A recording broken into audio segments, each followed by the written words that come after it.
Prime Minister, he's responsible for all of our safety. He's responsible for protecting all British citizens. I think my point to him is, he needs to take that responsibility seriously. A man who spent more than 2 days trapped in a cave is said to be doing remarkably well. The experienced caver was in the Brecon Beacons when he fell on Saturday, suffering what's thought to be a broken jaw, leg and spinal injuries. His ordeal lasted 54 hours as teams worked in shifts to bring him to the surface. More than 240 people were involved in the operation. Tensions are rising on the Poland-Belarus border, where thousands of migrants are gathering. It comes days after hundreds of people tried to break through barriers, cutting barbed wire fences. Polish security forces described the migrants as a coordinated attempt to massively enter the territory, accusing the Belarusian government of launching hybrid attacks against the country. A Syrian refugee puppet has arrived at the COP26 climate summit. Little Amal, who's 3.5 metres tall, has travelled 5,000 miles through Europe and the UK, highlighting the plight of refugees. She opened the session on advancing gender equality and climate action. The government is promising £165 million towards the cause. COP26 President Alok Sharma explained the effects of climate-related inequality. At least 4 million girls won't complete their education due to climate-related crises. And that is just this year. Just this year.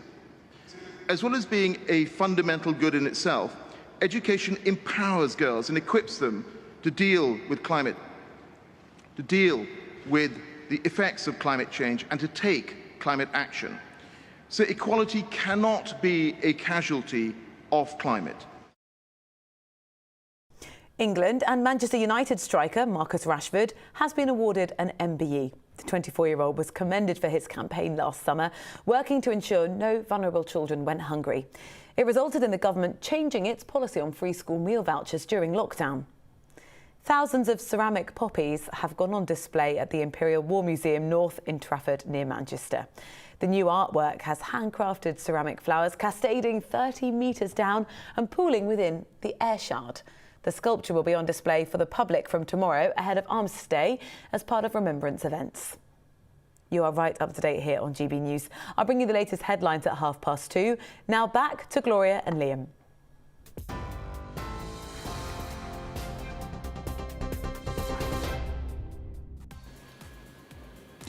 Coming up today on DePiero and Halligan, we've just heard from the Health Secretary announcing that all social care and NHS staff must be fully vaccinated to do their job. We'll have a reaction to that. And we'll be asking, should ministers back down on mandatory jabs for care home staff in particular? That's because thousands of employees in England will lose their jobs if they're not fully jabbed, and there is a crisis in recruitment. It's leading to growing fears of that crisis escalating in social care. It's not just our guests we want to hear from, as ever, of course. Join the debate with your view. GB Views at gbnews.uk or tweet us at GBNews. Should social care workers be forced by the state, and NHS workers too, to have a COVID jab?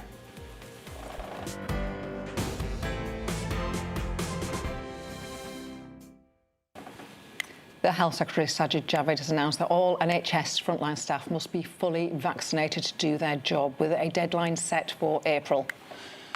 We're joined by Simon Walls, who's the clinical lead at the St Cecilia's Care Home in Scarborough. Good to have you with us. We've just heard this announcement from Sajid Javid in the Commons. It's not entirely a surprise, but how will it affect you on the ground trying to run a care home? It's quite massive, really. We've got quite a few staff, and I know across the board in the whole of social care that there's a massive void of people already for working within the care sector, and this is only going to make it worse. But then I also feel that the people that we look after need to be protected, and they need to have that ability to be able to speak for themselves, which is what we do for them. And us as a company, we would rather people have the vaccination. Difficult, is it, to recruit staff at the moment? Yeah. It's really difficult. It's I think people have seen a lot of things on the media, a lot of things regarding social care. I think it's completely misunderstood. I think people have seen that the complete unawareness of the government to recognise social care and the things that it does do. And it's just causing absolute problems with recruitment and retention.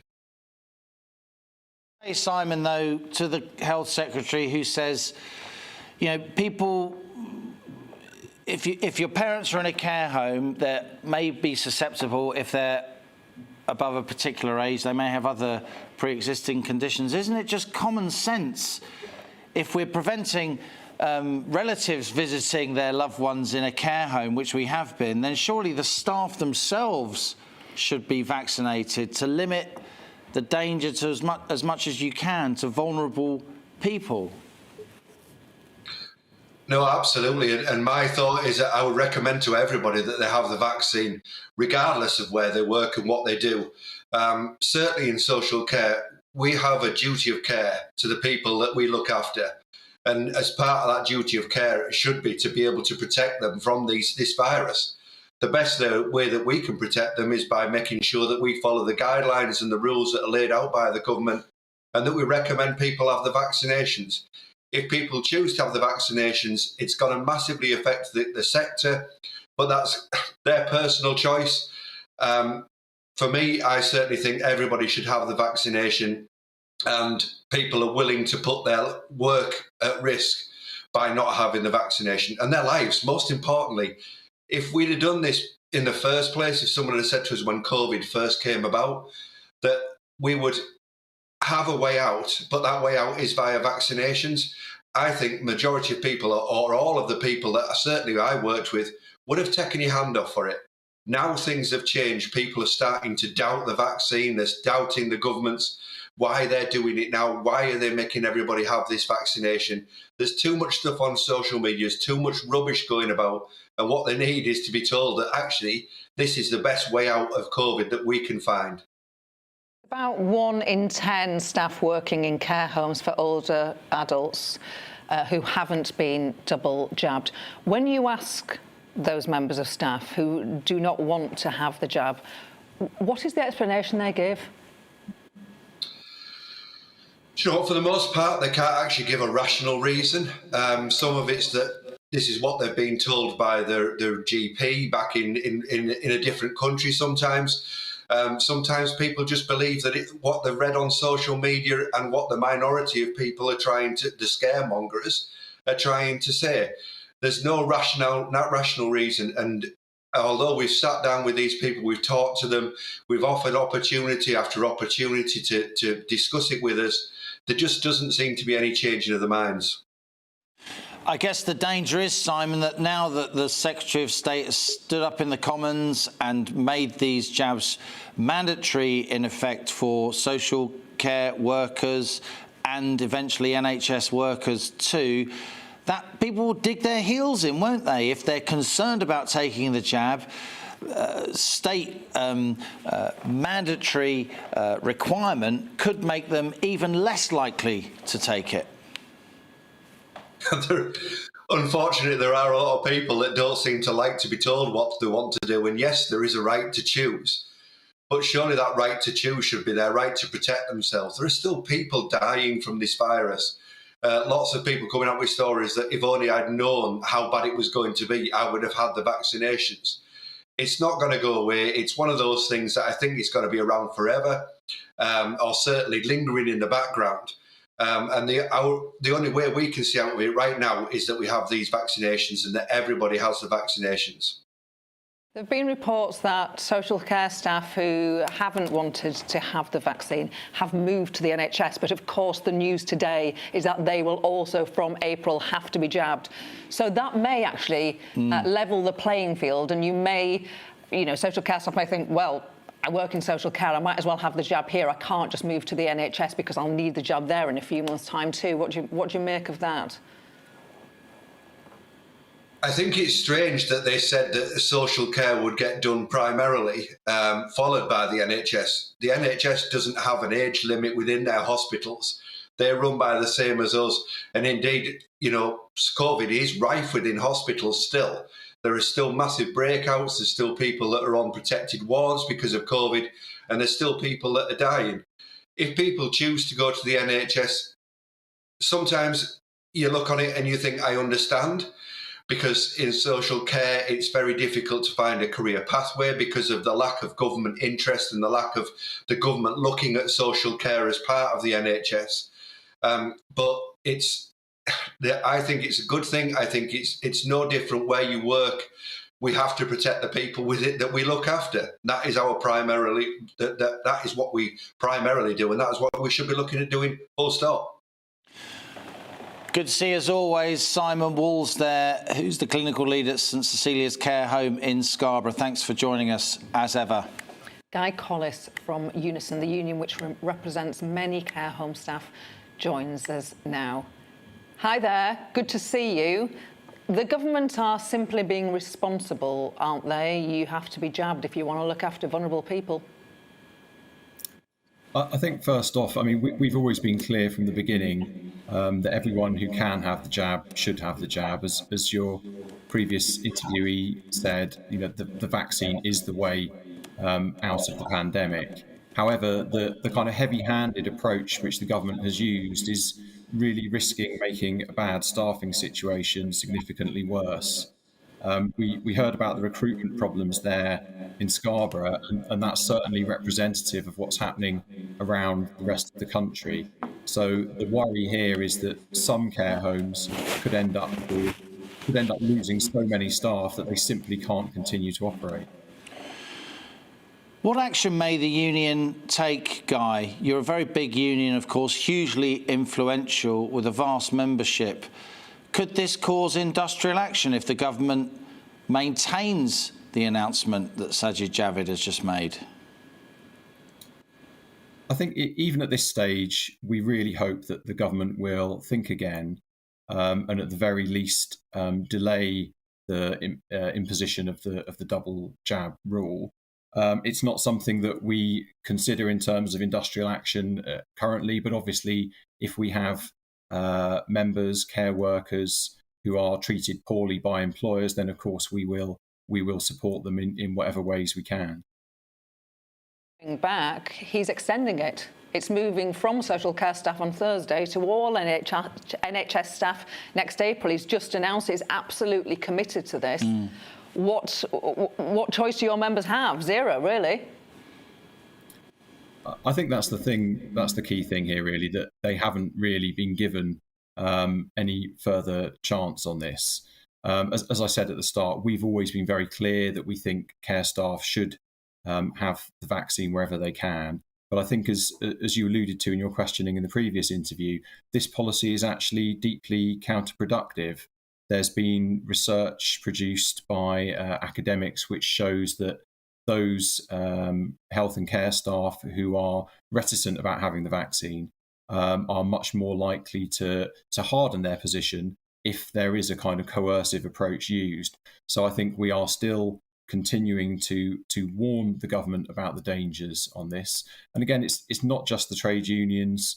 From the very beginning, the unions and many of the biggest employers and organisations representing the employers did warn that this policy would do more harm than good. No one wants to see care homes being forced to close. The impact this could have on residents, the elderly, the disabled, who potentially would then have to find other places to live, would be immense. A cause of great uncertainty and anxiety, and no one wants to get into that position. We already have a staffing crisis in social care, around 100,000 vacancies, and it's been like this for a while now. So this isn't a sector that can afford to lose any more staff, quite the opposite. So at the moment, the danger is very real. In the end, Guy Collis, briefly, if you don't mind, we've got more guests, but won't the Secretary of State for Health think that he's got public opinion on his side? This is a country where the take-up of the vaccine is very, very high. The anti-vax movement, such as it is minuscule. Won't most people think it's just common sense? If you're working with the elderly and the vulnerable, particularly if you're being paid by the state, you should get the jab. It certainly is common sense, and as I said, we've continually said that people should get the jab where they can. However, the persuasive approach, which has been used in other countries such as Wales and Scotland, has proved far more successful than this more coercive approach which they're trying to use in England. And we would really encourage the Health Secretary and the government to look to what's been done in the devolved nations instead of digging their heels in. Unison, we're grateful to you for appearing on GB News. Thank you for your time.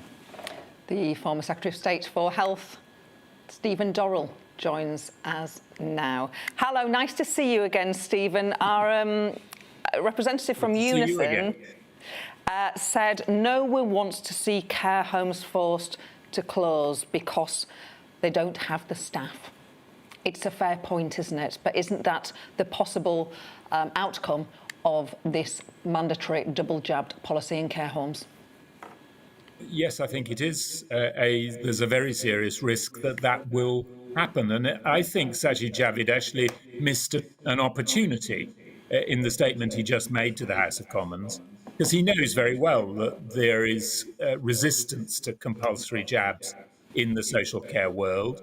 And it's interesting, isn't it, that ministers are actually there's a piece of legislation in front of the House of Commons at the moment making provision for integrated care, joining up the health and care system, recognising that a nurse working in social care is just as much delivering nursing care as the nurse working in the National Health Service. But as of Friday morning, the nurse working in social care will lose her job, his or her job, if she hasn't had a jab, whereas in the health service, that rule doesn't apply till next April. I would have thought it was an opportunity for Sajid Javid to demonstrate that he recognises these two systems are in effect the same, and at the very least, to align the dates on which the law changes. I think before we go down the route of compulsory vaccination, we do have to work out how we're going to ensure that the health and care system, all 3 million people who work in it,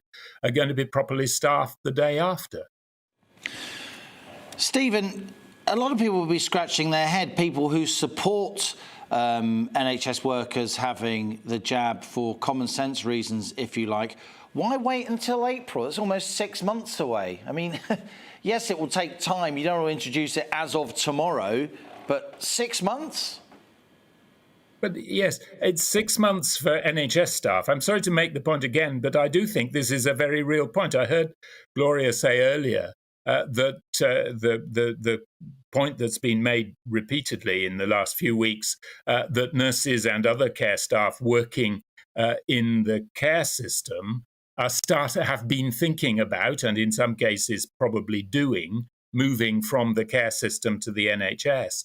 But that remains a real issue, it seems to me, during this winter, if there's going to be a different rule applying to care staff working in social care from those working in the NHS. Now, my own strong preference is for persuasion and for demonstrating the benefits to the patients of the health service and the users of social care, asking people to consider it from their perspective.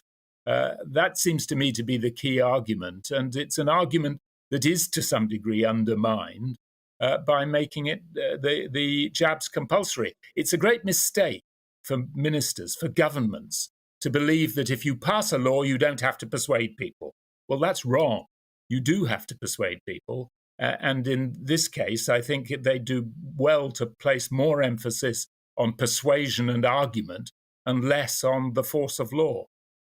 Government estimates suggest 40,000 care workers could leave the profession. There are already 100,000 vacancies in social care.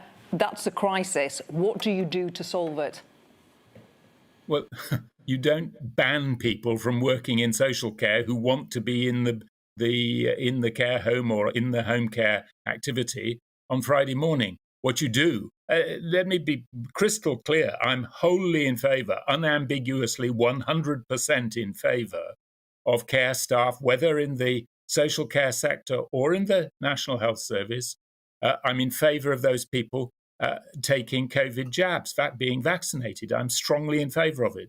But I think the way you maximise that effect is by persuasion. And also, of course, those responsible for delivering these services, for the management of those services, if there are members of staff who are not vaccinated, there's a huge issue about whether those members of staff should be put in a position where they might put patients or service users at risk. So the value of somebody without a vaccination is significantly less than the value of somebody who is vaccinated.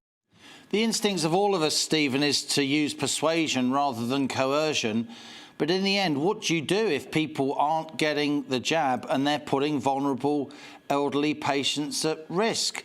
Will persuasion extend to money, do you think? Is that where this will end up? No, I'm not in favour of that. I said earlier, I think Sajid Javid missed a trick today, actually, which is to give himself more time to undertake full persuasion. Gloria said, why wait till April? Well, why not use the time, both in social care and in the health service, to justify, to make the case, to argue, to persuade people that actually it's to the benefit of patients and service users for the staff who are caring for them to be vaccinated, and align the dates on which a nurse working in one system has the same obligations as a nurse working in the other system. Thanks a lot for joining us. Stephen Dorrell there, former Health Secretary, former Chair of the NHS Confederation. Always good to hear from you.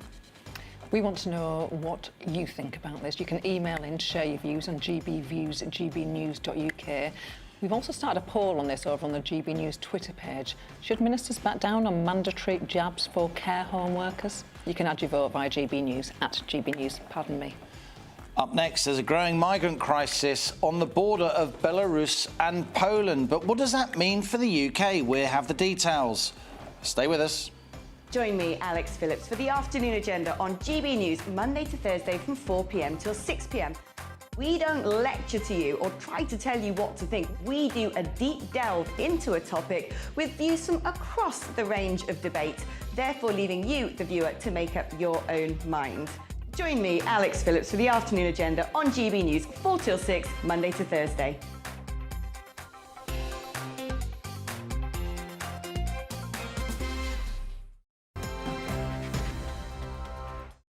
You're watching GB News live across the UK and the world on our digital stream. GB News is Britain's news channel. We are the UK's home of discussion and debate from all perspectives. We are here for you. Don't forget to join our YouTube community by clicking on that subscribe button. And if you want the GB News app, you can click and catch up on programmes anytime. We love to hear from you, so email us. gbviews@gbnews.uk. Thanks for being part of the GB News family.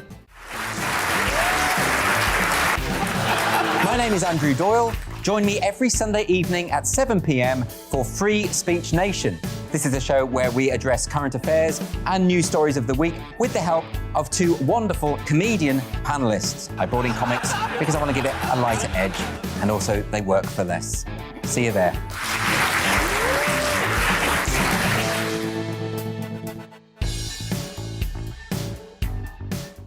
Join my show Farage, 7 p.m. till 8 p.m. Monday through Thursday, and there you will get opinion, analysis, debate, and I'll cover stories that nobody else dares to touch.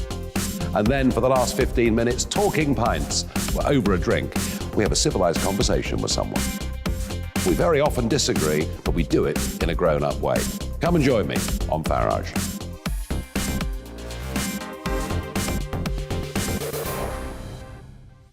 I'm Colin Brazier.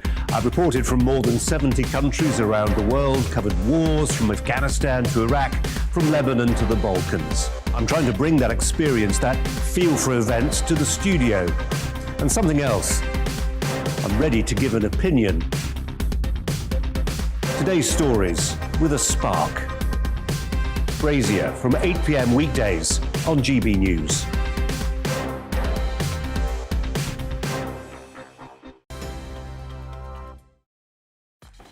Welcome back. Remember to send us your opinion on our debate today. Should ministers drop the policy of mandatory vaccinations for care home staff? Get in touch with your view. Email gbviews@gbnews.uk or tweet us at GBNews.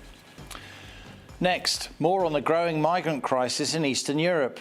There are reports of crowds of migrants massing near the Belarus border with Poland. Video footage, albeit not officially verified, shows hundreds of people near a barbed wire border fence, with some trying to force their way through. Poland's refusing to let them enter the country and is warning that thousands more are on the way. The Polish government's deployed 12,000 troops to the region, and there's footage emerging on social media which apparently includes shots being fired.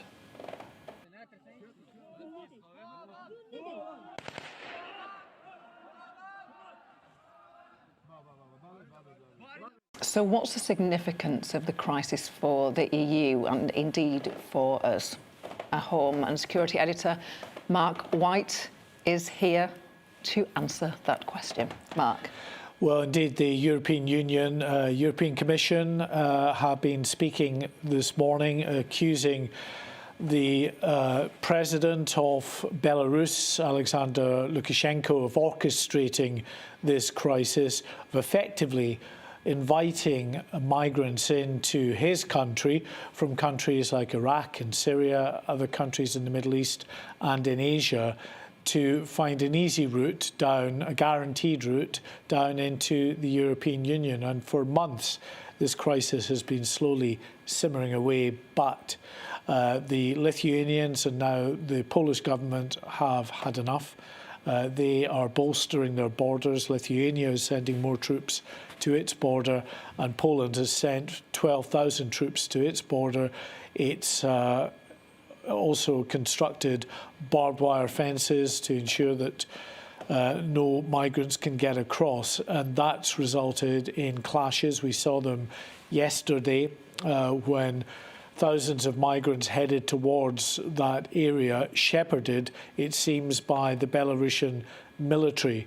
In getting there to the Polish border, were prevented from crossing by the Polish military there, and of course then they couldn't get back to Belarus either, because the Belarusian troops apparently were preventing them from getting back into Belarus. So they're stuck in this no man's land. The numbers are swelling because the Belarusians are allowing more people to come in to that area, but not allowing them to return back into Belarus. There's lots of geopolitics going on here, isn't there, Mark? Belarus, widely known as Europe's last dictatorship. Lukashenko's been there since the mid-90s, just after the collapse of the Soviet Union. Belarus remains heavily dependent on Russia to help run its economy. And, of course, Lukashenko was seemingly unelected last year, but he's refusing to leave. And meanwhile, Poland's had its own issues with the European Commission, hasn't it, over migrant issues? Yeah, I mean, it's a multi-factional mess, this, in terms of how it's working in terms of these migrants obviously being caught in the middle of this. They've been, first of all, hoodwinked by Lukashenko to come to his country, believing that this will be an easy route into the EU.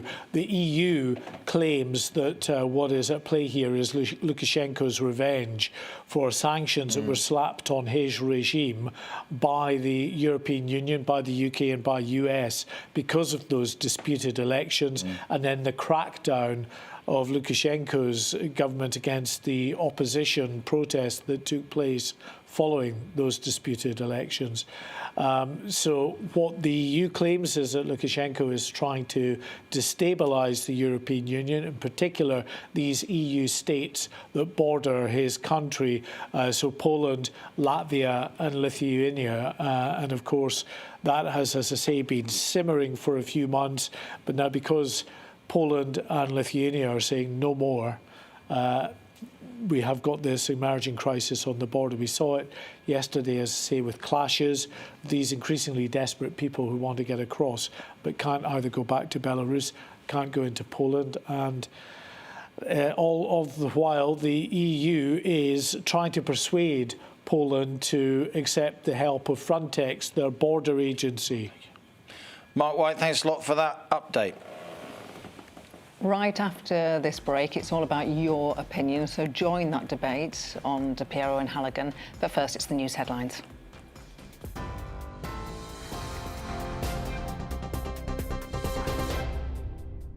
Good afternoon, I'm Rosie Wright. Let's get you up to date. The Health Secretary, Sajid Javid, has announced COVID jabs for NHS England staff will be mandatory. Employees will have to have both doses by April unless they can prove they're exempt. Around 100,000 NHS workers haven't yet been vaccinated. The mother of a 10-year-old boy who was killed by a dog in South Wales has paid tribute to her beautiful, sweet son. Jack Liss was attacked in Caerphilly yesterday. His mum said the animal wasn't theirs. The dog was destroyed by firearms officers. The husband of Nazanin Zahawi Ratcliffe, who's on the 17th day now of his hunger strike, says he's entered uncharted territory. Richard Ratcliffe wants the government to do more to secure the release of his wife, who's been detained in Iran for 5 years. The Foreign Office says it's doing all it can to get her home. Tensions are rising on the Poland-Belarus border, where thousands of migrants are gathering. As we've been hearing, Polish security forces have accused the Belarusian government of using the migrants as weapons, launching hybrid attacks against the country. Syrian refugee puppet Little Amal has opened the COP26 session on advancing gender equality and climate action. Standing 3.5 metres tall, she's travelled 5,000 miles through Europe and the UK, highlighting the plight of refugees. The government has promised £165 million to help vulnerable women and girls. You are up to date. I'll have a full roundup for you at 3 o'clock.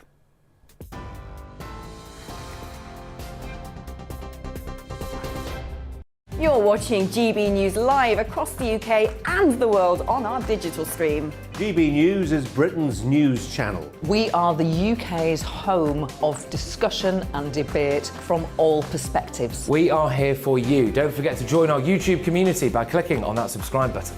And if you want the GB News app, you can click and catch up on programmes anytime. We love to hear from you, so email us. gbviews@gbnews.uk. Thanks for being part of the GB News family. My name is Andrew Doyle. Join me every Sunday evening at 7 p.m. for Free Speech Nation. This is a show where we address current affairs and news stories of the week with the help of two wonderful comedian panellists. I brought in comics because I want to give it a lighter edge, and also they work for less. See you there.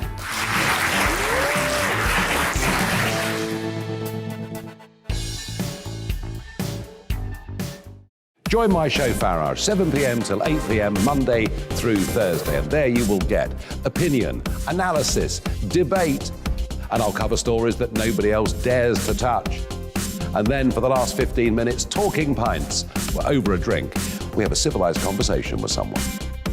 We very often disagree, but we do it in a grown-up way. Come and join me on Farage.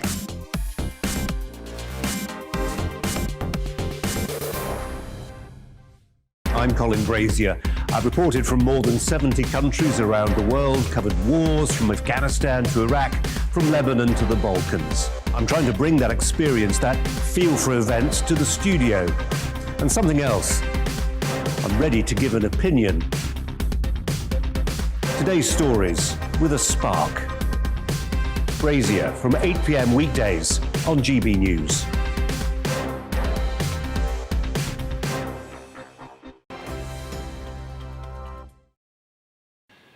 Welcome back to DePiero and Halligan. We're discussing whether or not mandatory jabs for care home staff are the correct way to go, because that's what Sajid Javid announced earlier in the House of Commons.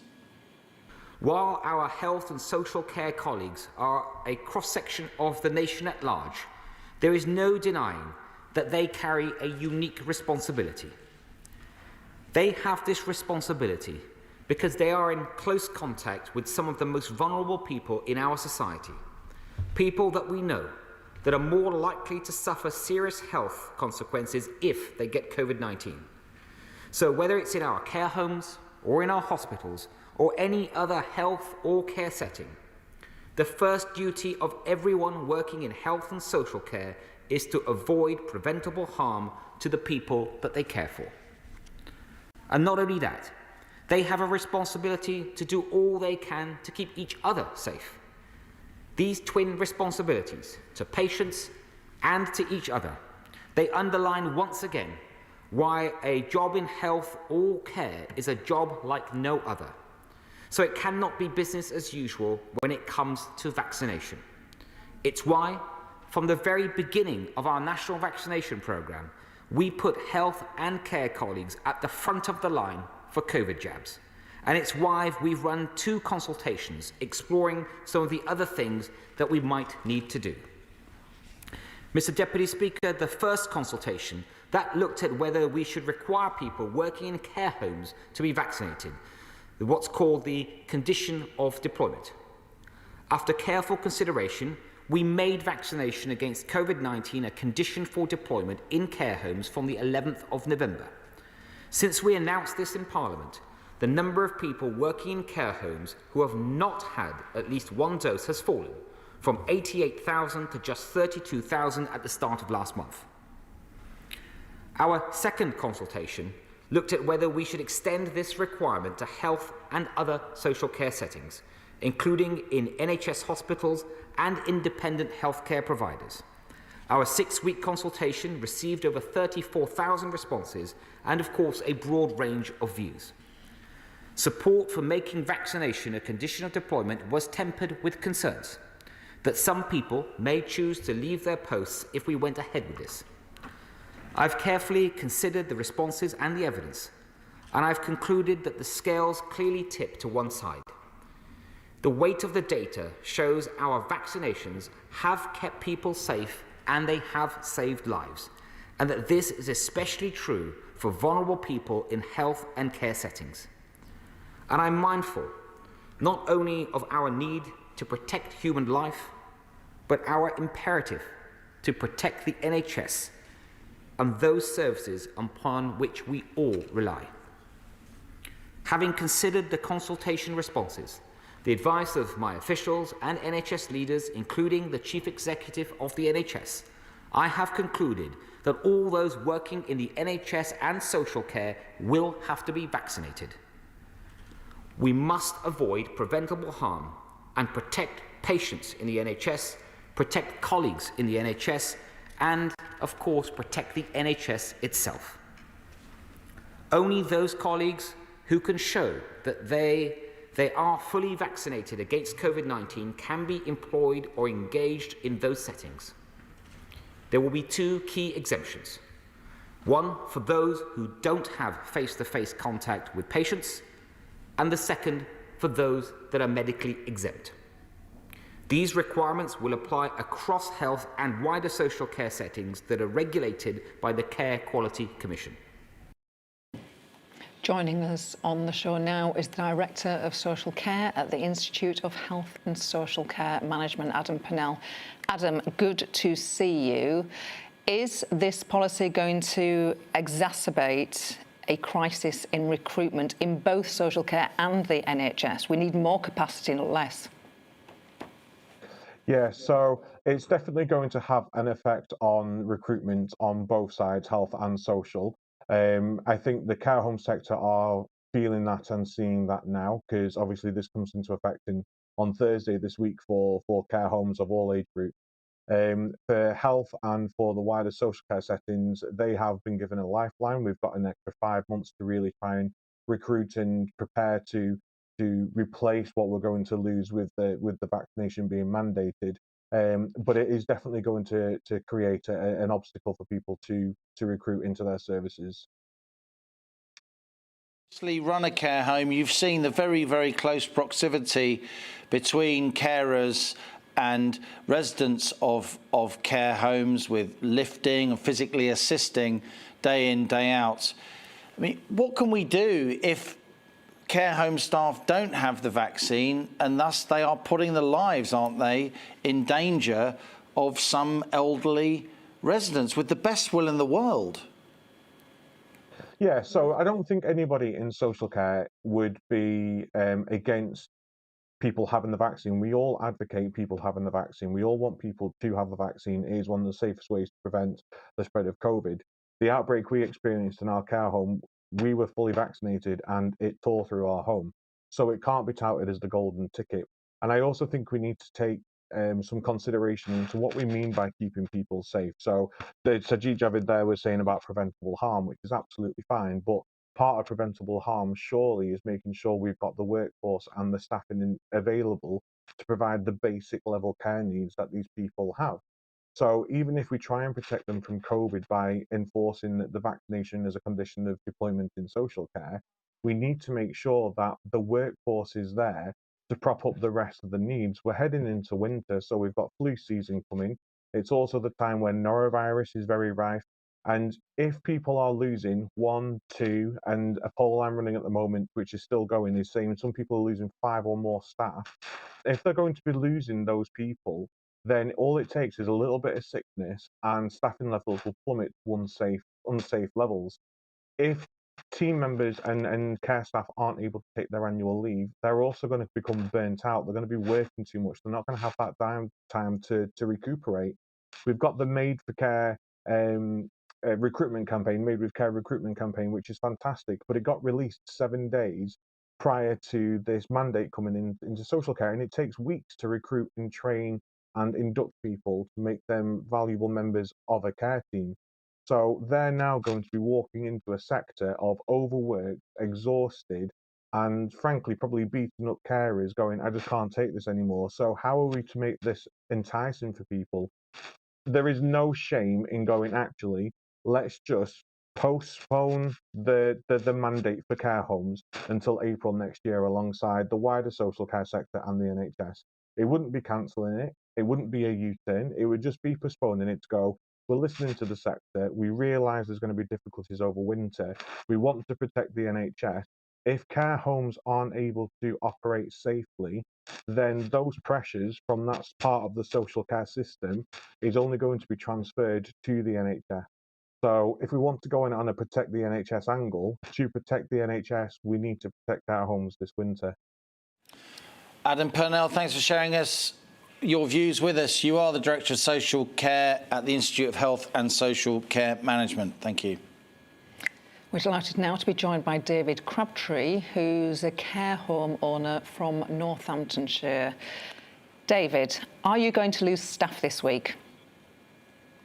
No, I'm actually from Bingley, and it's important that we get that right because I'm from Yorkshire, so we have to get that. No, our apologies. No bother. So, no, we have, just as the previous Alan said, we have 100% staff vaccinated. We have 100% of residents vaccinated. And yet we had COVID in September and we lost 2 residents who sadly died because of COVID. So it's not the magic bullet. Why has he picked on social care? The very people we were stood applauding for their incredible hard work in March 2020. When the government did not protect the care sector. And now the horse is bolted, they're going to do this to make the public feel safer. It's a misnomer. What we should be doing is joining with the NHS. The big one, of course, is as we lose these staff, the CQC, who govern us, have now said publicly that if they see services unsafe, they will close it. So it's not just about recruiting staff or financial, we are governed by law, by the CQC, to provide safe and adequate staffing levels. And if this goes ahead on top of the 100,000 vacancies at the moment, there is no chance of social care surviving this winter, which protects beds in the health service. You're already waiting 7 hours for an ambulance because the beds are blocked. If the beds become blocked and you cannot provide a home package, and you are the hospitals are duty bound by law to provide a package at home for Mrs. Brown, then there is nowhere for her to go. She sits in the bed. And that then will impact. He is not protecting the health service. He is not protecting the public. He is putting them at bigger risk. This should be a combined April, giving us a time to consolidate. There was no consultation. I've not been consulted. Nobody else that I know has been consulted. David, all your staff are vaccinated. How about if somebody came to you looking for a job and you needed to employ more people and they weren't vaccinated, would you absolutely not employ them? And if so, wouldn't you face a legal issue? That's the point that I always wanted. I want to be able to ask an interview, would you be willing to be vaccinated? And use that in a decision-making process that says, no, I wouldn't want to be vaccinated. I would then be able, in law, to say, then you can't work in care. But where we've got you can't just replace someone off the street with an MVQ 3-4 that's skilled in medication training, hoisting, and all the other techniques. This is a highly skilled profession. So I don't understand why he's not listening to us. We cannot recruit. Every time I put an ad on now for on the websites for vacancies, I used to get 50 hits. Now I'll be lucky if I get 3. David, thank you for joining us. David Crabtree there, care home owner. We thank you for your views. Joining us next on the show is the Vice Chair of the National Care Association, Joyce Pinfield. Joyce, hi. I guess the minority of care home staff who don't want to be vaccinated, around 10%, but I guess they could argue that being vaccinated, it may restrict the spread, but it doesn't stop you spreading the virus, so why are they being discriminated against? Quite, this is what we don't understand. Yes, it is a very small minority of care home staff who have not had the vaccination. We would still like a little bit more time to be able to consult with them, to persuade them, to get over their fears, whether it's cultural hesitancy or indeed misinformation that they have and the reasons for not having the vaccination. It does seem very unfair on the care home sector that we're not being aligned with the NHS and domiciliary care and other social care areas to have the mandatory vaccination all at the same time. Of course, we believe that people should be vaccinated. With luck, it does stop people being hospitalised if they do get COVID. But as your last 2 people have said, it has not stopped it getting into their care facilities where all their staff are vaccinated and all their residents are vaccinated. You can still get COVID coming into your homes. We still will be having visitors into the care homes. Yes, they will have to do rapid testing, but they don't have to be mandatory vaccinated, double jabbed. Yes, we are seeing that the antibodies are getting less the longer we get away from the double jabbed. So we do hope that everybody will be going and having their boosters of those that have already been double jabbed. And this also needs to be followed up as well, because the mandatory vaccination programme, when it's brought into the NHS, may be a long time from when they originally had their vaccinations. So please, I wish the government would delay it. They do have to remember, we always seem to be the poor relation of the NHS. Social care is hopefully going to be integrated more with the NHS. Social care really does prop up and help the NHS. We not only help with the bed blocking situation, we also help in the way that many people who may need hospital do not go to hospital because we can care for them in the care homes. So they may not need to go into hospital in the first place. And then, of course, we take people from hospital, they still need care, before they possibly go home for a care package. So we are really there supporting the NHS, and the government really needs to take that on board. Social care needs to be there. Our workforce situation at the present is absolutely critical. I do know some of our members simply have not got enough workforce to give care as they would wish at the moment. So they are having to reduce the number of people they can look after within their care facilities, simply because they have not got enough carers to give safe care at this present time. So what is going to happen? Pinfield, if I may, you're a very experienced person in observer of this sector. Very, very briefly, we've got to go to emails. What do you think will happen? Do you think ministers will back down? I think it's very late stage. Remember, most people have already left If they weren't going to be double vaccinated, they have already left. They may not have left purely because of vaccinations. They might have left because we are fed up. The carers are fed up with always being picked on. Joyce, I'm afraid we're going to leave it there. I'm sorry, Joyce Pinfield, Chair of the National Care Association. We will speak to you on another occasion. We just want to get in our viewers' emails. And this is what you've had to say. Ian says if care home staff or carers don't get jabbed, it's impossible for them to properly care. Peter says after all of the deaths in hospital due to COVID-19, of course, all medical staff and care home workers need to be vaccinated. Mark says forcing people to have a vaccine is madness. Surely it should be a choice. Murphy says, I don't feel anyone working in social care or the NHS should be forced to have mandatory jabs or else lose their jobs. Just put more testing in place. I can't help thinking what else they can force on us. You've been voting in our Twitter poll throughout the show. 71% have said yes to the question, should ministers back down on mandatory jabs for care home workers? 2% say no. That is the end of the show. You've been watching DePiero and Halligan on GB News. Another big debate tomorrow. We're back at 2 p.m. In just a moment, Darren McCaffrey, our political editor, will be with you for your daily dose of politics. Hi there.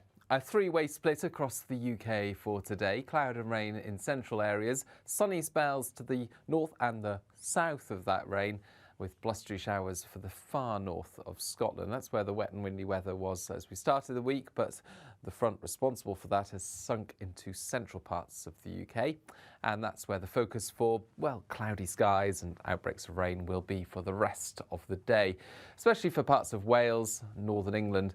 Over the hills, the rain will be persistent with some reasonable breaks to the east of any higher ground. To the south, sunny spells and feeling quite warm actually in the sunshine, 15 or 16 Celsius.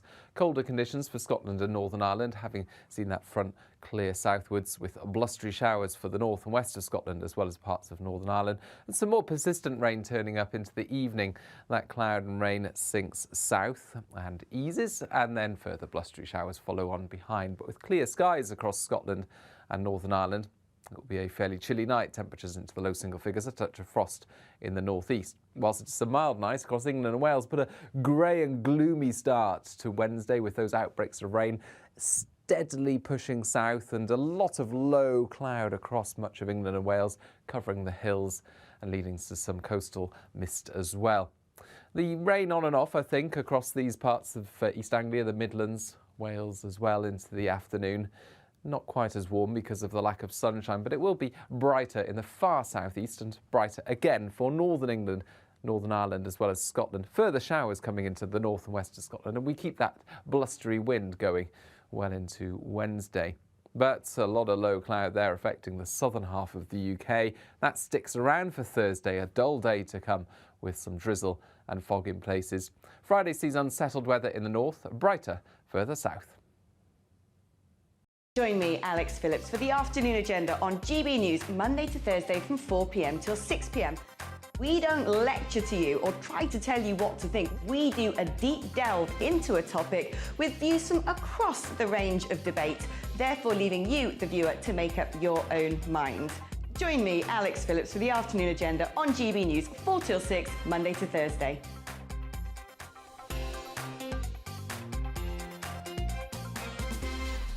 You're watching GB News live across the UK and the world on our digital stream. GB News is Britain's news channel. We are the UK's home of discussion and debate from all perspectives. We are here for you. Don't forget to join our YouTube community by clicking on that subscribe button. And if you want the GB News app, you can click and